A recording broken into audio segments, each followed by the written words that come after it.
다 함께 사도신경으로 우리의 신앙을 고백하며 이 새벽 주님 앞에 나아갑니다. 나는 전능하신 아버지 하나님 전지의 창조주를 믿습니다. 나는 그의 유일하신 아들 우리 주 예수 그리스도를 믿습니다. 그는 성령으로 잉태되어 동정녀 마리아에게서 나시고 본디오 빌라도에게 고난을 받아 십자가에 못 박혀 죽으시고 장사된 지 사흘 만에 죽은 자 가운데서 다시 살아나셨으며 하늘에 오르시어 전능하신 아버지 하나님 우편에 앉아 계시다가 거기로부터 살아있는 자와 죽은 자를 심판하러 오십니다. 나는 성령을 믿으며 거룩한 공교회와 성도의 교제와 죄를 용서받는 것과 몸의 부활과 영생을 믿습니다. 아멘. 함께 찬송가 536장으로 주님을 찬양합니다.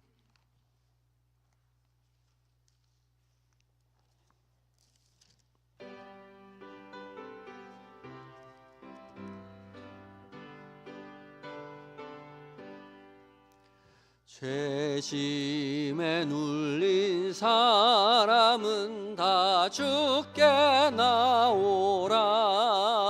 주 말씀 의지할 때에 곧 평안 얻으리. 의지하세 주 의지하세. 구하시네 곧 구하시네. 참구원 주신 주께서 보혈을 흘렸네. 눈같이 희게 할 피에 온몸을 잠그세. 의지하세 주 의지하세. 구하시네 곧 구하시네. 길 대신 우리 구세주 늘 인도하시네. 너 지체 말고 믿으면 잠복을 받겠네. 의지하세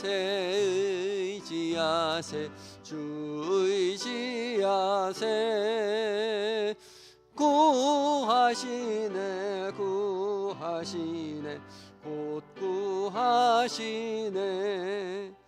온 성도 하나 되어서 영광길 걸으면 한없는 은혜 받아서 영원히 누리리.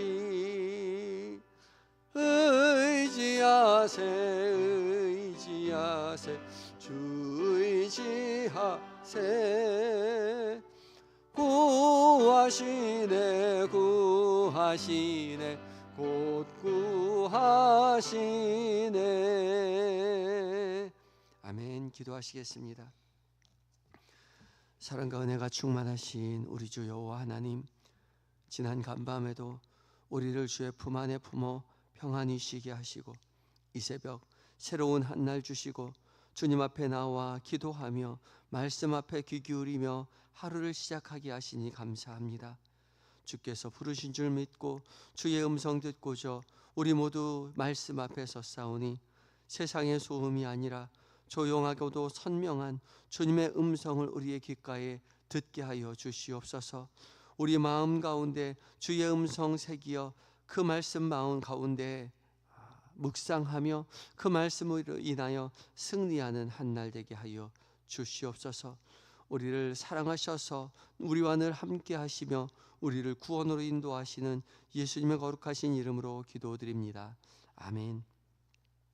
함께 묵상할 하나님의 말씀은 로마서 7장 1절로 13절까지의 말씀입니다. 신약성경 247쪽에 있습니다. 로마서 7장 1절로 13절까지의 말씀을 한 절씩 교독하고 마지막 절 함께 읽습니다. 제가 먼저 봉독합니다. 형제들아, 내가 법 아는 자들에게 말하노니 너희는 그 법이 사람이 살 동안만 그를 주관하는 줄 알지 못하느냐?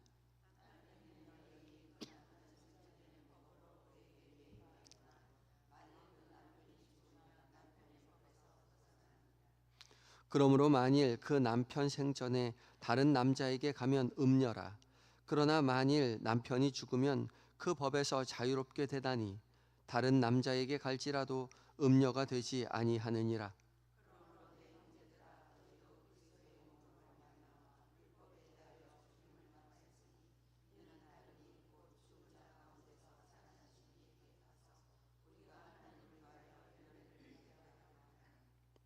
우리가 육신에 있을 때에는 율법으로 말미암는 죄의 정욕이 우리 지체 중에 역사하여 우리로 사망을 위하여 열매를 맺게 하였더니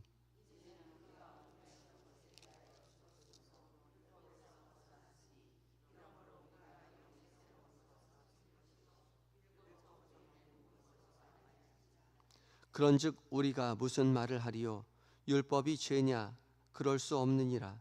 율법으로 말미암지 않고는 내가 죄를 알지 못하였으니 곧 율법이 탐내지 말라 하지 아니하였더라면 내가 탐심을 알지 못하였으리라.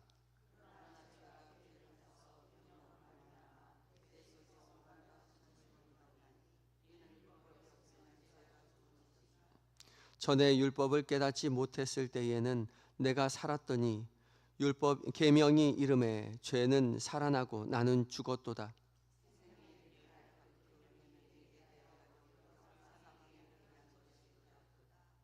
죄가 기회를 타서 계명으로 말미암아 나를 속이고 그것으로 나를 죽였는지라.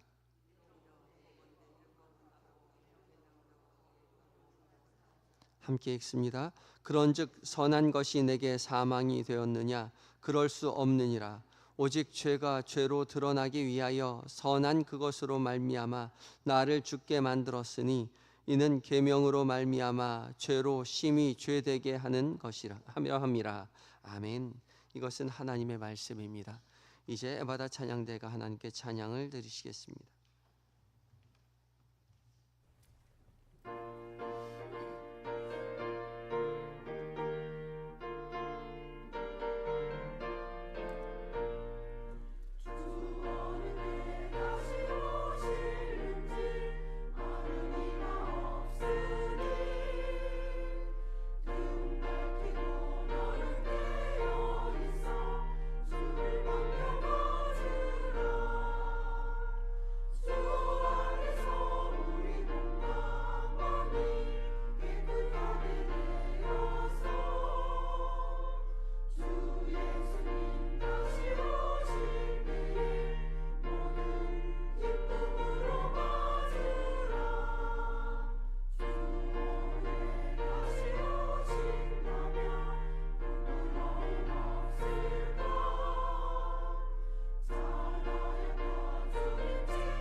아멘. 에바다 찬양대의 은혜 찬양 주께서 기쁘게 받으신 줄 믿습니다. 주님 다시 오실 때까지 믿음의 길 걸어갈 때에 기쁨으로 그 길 걸어가면 기대며 가지고 주 앞에 나아가면 주께서 우리를 선한 길로 인도해 주시고 구원의 길로 이끌어 주실 줄 믿습니다. 이 새벽 하나님의 말씀 앞에 선 우리 모든 성도님들에게 주께서 약속하신 음성으로 듣게 해 주실 줄 믿습니다. 오늘 공동체 성경 읽기 이제 115회차를 맞이했는데요. 신명기 33장, 34장, 로마서 7장, 그리고 시편은 115편을 읽고 묵상하게 됩니다. 월요일 날 전시상 목사님께서 말씀 전하시면서 말씀해 주셨듯이 우리가 한 말씀 한 기도하면서 공동체 성경 읽기가 조금 소홀해진 면이 있었는데요. 이제 조금 더 공동체 성경 읽기에 다시 집중해서 말씀 가까이 하며 살았으면 누렸으면 좋겠습니다. 오늘 읽게 되는 이제 로마서 말씀 계속해서 이제 월요일부터 로마서 말씀 읽고 있는데요. 로마서 말씀이 참 어렵지요. 읽으면서 뭐라고 하는 것 같긴 한데 참 신학적으로 깊이가 있기 때문에 말씀을 하시는 분도 굉장히 말씀을 많이 하게 되고 또 들을 때도 새벽녘에 너무 어려운 이야기를 하는 것 같아서 힘들게 느껴질 때가 있습니다. 근데 너무 걱정하지 않으셔도 돼요. 그거 다 이해 못해도 예수 믿음으로 구원을 얻습니다. 사실 우리가 그렇게 생각하면 됩니다. 예전에 얼마나 어렵게 살았는지, 옛날엔 쌀밥도 못 먹고 맨날 수제비만 먹고 살아서 밥 먹고 사는 게 얼마나 행복한 일인지에 대해서 옛날 얘기를 해주는 어르신들이 있죠. 마찬가지입니다. 바울이 이야기하는 것은 예수 그리스도로 말미암아 구원 얻는다는 것에 대해서 얘기하는데 옛날에 그리스도가 오시기 전에 율법에 의해서 살아갔을 때 얼마나 힘들게 살았는지에 대해서 얘기하고 있는 거예요. 그러니까 율법에 대해서 얼마나 힘들게 살았는지를 이해하지 못해도 그리스도로 말미암아 구원 얻는다는 것을 붙잡고 살아가면 우리는 모두 다 구원을 얻을 수가 있는 것이지요. 로마서 말씀 다 이해하지 못해도 우리는 믿음으로 말미암아 구원을 얻는 겁니다. 그러니까 너무 염려하지 마시고 그대로 편안하게 주께서 주시는 은혜 가운데 예수 그리스도만 믿고 의지함으로 말씀 묵상하며 믿음의 길 걸어가셨으면 좋겠습니다. 오늘 로마서 7장 말씀인데요. 로마서 7장 말씀도 여전히 율법과 죄에 대한 말씀이죠. 그리고 그리스도 안에서 이 율법이라는 것이 어떻게 작용하고 있는지에 대해서 통찰을 주는 말씀입니다. 바울은 율법의 한계에 대해서 명확히 말을 하죠. 예전에 수제비 먹고 살 때 얼마나 힘들었는지 말하는 거하고 똑같습니다. 율법으로는 절대 구원을 얻을 수 없고 율법은 죄를 깨닫게 하는 것일 뿐이다. 그렇게 말을 하죠. 그리고 결국에는 예수 그리스도로 말미암은 구원에 대해서 말하고 예수 그리스도로 말미암아 성령 안에서 자유를 누리며 살아가는 삶이 얼마나 행복한 삶인가, 얼마나 믿음 안에서 율법보다 더 승한 삶인가에 대해서 말을 하고 있죠. 그것이 8장으로 이어지는 것입니다.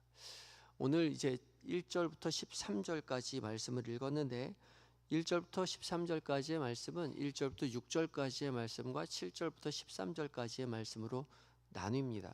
1절부터 6절까지의 말씀은 이제 남편과 아내에 관한 그 이해를 통해서 결혼에 대한 비유를 통해서 율법과 성도에 관한 이야기를 설명을 하고 있죠. 1절에 바울은 법이 무엇이냐라고 말하면서 사람이 살아있을 동안에만 그 법적인 구속력이 있다. 사람이 죽으면 더 이상 법적인 구속력이 없다라는 말로 말을 시작하죠. 당연하죠. 법은 사람이 살 동안만 구속력이 있습니다. 사람이 죽으면 공소권 없음이라고 말하면서 더 이상 그 사람에게 죄를 묻지 않죠. 사람이 살아있는 동안에만 그 법의 구속력을 지닌다는 것입니다. 그리고 이어지는 2절 가운데 이 법이라는 것에 대해서 무엇을 이야기하냐면 남편과 아내와 관계, 남편과 아내의 법적 관계에 대해서 설명하죠. 남편이 살아있을 동안에는 아내는 남편의 법적인 구속력을 영향하에 살아간다는 것이죠. 지금은 그렇지 않지만 이때 당시에 팔레스타인 지역은 항상 남편 아래에 여자가 구속력을 가지고 지냈습니다. 남편 아래에 있는 거예요. 그래서 율법이 말할 때에도 아내가 서원을 하였다 하더라도 남편이 그 서원을 인정하지 않으면 여자의 서원은, 아내의 서원은 무효가 되었습니다. 법적인 구속력이 남편에게 있었습니다. 그런데 이 둘 중에 한 명이 죽으면 더 이상 공소권이 없다는 거죠. 구속력이 없다는 겁니다. 이 남편에게 해당되는 것이 구약의 율법이라는 거죠. 성도가 전에는 율법에 매여 있었는데, 그러나 예수 그리스도께서 성도를 위해서 십자가에 못 박혀 대신 죽음으로 말미암아 성도가 죽었기 때문에 더 이상 율법이 성도에게 대해서 구속력을 갖지 못한다는 거죠. 그것을 4절이 말하고 있습니다. 그러므로 내 형제들아, 너희도 그리스도의 몸으로 말미암아 율법에 대하여 죽임을 당하였으니, 율법에 대해서 죽었기 때문에 더 이상 율법이 죄를 묻지 못한다는 것이죠. 그런데 그것으로 그쳐지는 것이 아니라 이는 하고 이어집니다. 이는 다른 이 곧 죽은 자 가운데서 살아나게 하신 이에게 가서 우리가 하나님을 위하여 열매를 맺게 하려 함이라. 이는 하고 시작하고 있는데, 이는 이 에이스입니다. 무엇을 향하여라는 기본적인 뜻을 가지고 있는데 목적을 나타내는 전치사예요. 그러니까 율법에 대해서 죽은 것이 그것으로 끝나는 것이 아니라 무엇을 위하여라는 거죠. 율법을 향해서 죽은 이유가 있어요. 왜냐하면 다른 이 곧 죽은 자 가운데서 살아나신 이 곧 예수 그리스도를 말하는 거죠.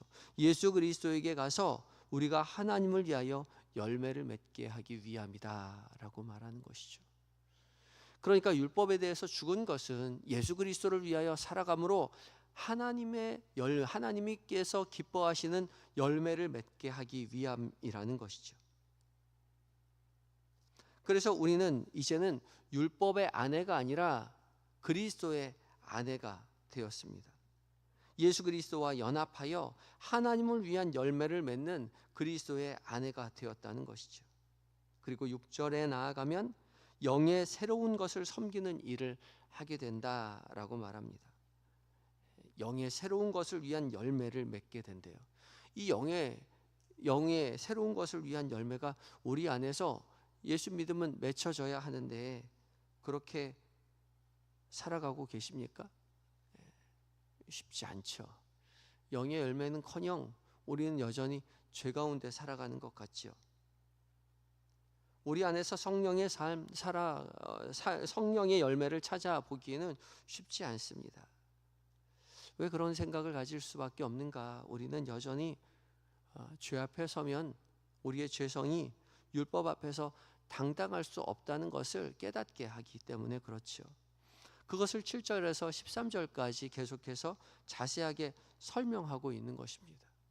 율법이 하고 있는 역할이 무엇이냐? 죄를 깨닫게 한다는 것이죠. 그러면 죄가 없으면 되겠네 라는 생각할 수 있죠. 율법이 없으면 되겠네? 그러면 그런 생각을 가질 수 있죠. 율법이 없으면 우린 더 이상 죄를 깨달을 수 없으니까요. 율법이 없으면 되겠다라고 생각하지만 율법이 없을 수는 없습니다. 왜냐하면 법이라는 것은 한 나라를 다스리는 규칙이기 때문에 그렇죠. 율법이 어느 나라의 규칙입니까? 하나님 나라의 규칙이에요. 하나님 나라의 규범이죠. 하나님 나라의 법이 율법입니다. 하나님 아래에서, 하나님의 다스리심 아래서 살아가는 법이 율법인 거예요. 그러니까 율법이 없어지면 하나님 나라가 망했다는 거죠. 율법이 없을 수는 없습니다. 율법은 존재해요. 왜요? 하나님 나라가, 하나님께서 그곳을 다스린다는 것을 인정하는 것이 율법이기 때문에 그렇습니다.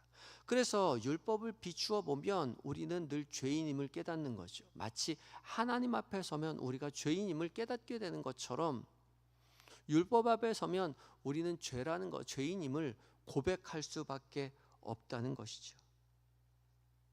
그래서 율법이 우리의 죄를 고발한다는 것입니다. 그래서 율법이 죄를 고발하는 것 자체는 잘못이 아니라는 거죠. 그래서 12절에서 바울은 율법은 거룩하고 계명도 거룩하고 의롭고 선한 것이라고 말합니다. 왜요? 하나님 나라가 이 땅 가운데 있다는 것을 깨닫게 한다는 것이죠. 죄를 깨닫는 그 자리, 하나님께서 다스리시는 나라라는 하나님 다스리심 앞에 있다는 사실을 깨닫게 되기 때문에 우리가 죄를 깨닫는 것 자체를 가지고 너무 절망할 필요는 없다는 것입니다. 오히려 죄를 깨닫는 그 자리, 은혜의 자리입니다. 하나님께서 우리를 다스리시고 계신다는 것을 깨닫게 되기 때문이죠.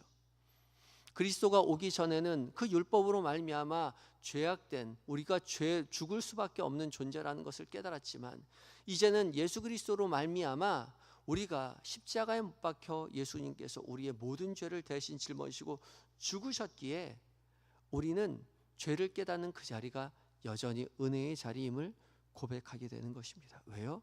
나의 이 더러운 죄를 위해서 이미 십자가에 달리신 예수 그리스도로 말미암아 우리는 사망이 아니라 생명으로 우리의 삶이 옮겨졌기 때문에 그렇습니다.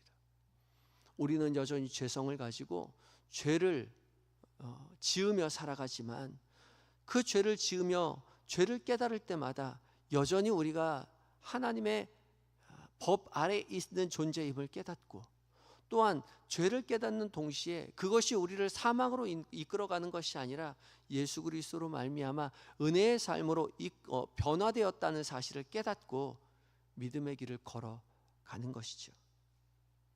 그리고 나중에 8장에 가면 그런 삶이 어떠한 삶인가, 예수 그리스도로 말미암아 생명을 얻게 되는 삶이 어떠한 삶인가에 대한 이야기가 나오죠. 내일 묵상하게 되지만 그것은 성령 안에서 자유를 누리는 삶입니다. 그러니까 성령, 예수 그리스도의 십자가의 죽음으로 말미암아 우리에게 성령이 주어졌는데, 성령으로 말미암아 자유롭게 되었다는 것이죠. 죄에 매여져 있는 것이 아니라 성령 안에서 자유롭게 되었는데, 성령 안에서 자유롭게 된 신앙인이, 성도가 무엇을 하며 살아가는가? 하나님의 다스리심을 깨닫게 되며 살아간다는 것이죠. 그래서 하나님의 다스리심 안에서 사랑을 고백하며 살아가게 되는 것이죠. 결국 율법이, 하나님 나라의 법이 사랑으로서 이 땅을 통치하는 것처럼 우리도 예수 그리스도로 십자가의 죽음으로 말미암아 성령에 힘입어 사랑으로서 하나님의 율법을, 하나님의 다스리심을 기쁘게 용인하고 수용하고 사랑을 고백하며 믿음의 길을 걸어가는 것이 바로 성도의 삶의 도리라고 말하는 것입니다. 그것이 율법의 완성이신 예수 그리스도의 능력에 힘입어 이제 죄의 열매가 아닌 영의 열매, 성령의 열매, 사랑을 하며 고백하며 믿음의 길 걸어가는 것이 우리의 성도된 도리인 것이죠. 그러한 삶을 오늘 하루도 살아내는 저와 여러분이 되어야 할 것입니다. 죄가 우리를 고발할 때에 그것이 우리를 주저앉게 하는 것이 아니라 은혜를 깨닫는 자리임을 고백하고 성령 하나님의 은혜에 힘입어 주님을 사랑한다고 고백하며 믿음의 길 걷게 되시는 저와 여러분이 되시기를 예수 그리스도의 이름으로 축복합니다. 함께 기도하겠습니다. 기도할 때에 주님, 우리가 믿음의 길 걸어갈 때에 여전히 죄성으로 우리가 죄를 고백할 수밖에 없지만 더 이상 좌절하지 아니하고 예수 그리스도의 십자가의 은혜를 감사하며 믿음의 길 걸어가게 하시고, 또한 성령의 은혜에 힘입어 주님을 사랑한다고 고백하는 우리 모두가 되게 해달라고 간절한 마음 가지고 기도하며 나아갑니다. 기도하시겠습니다.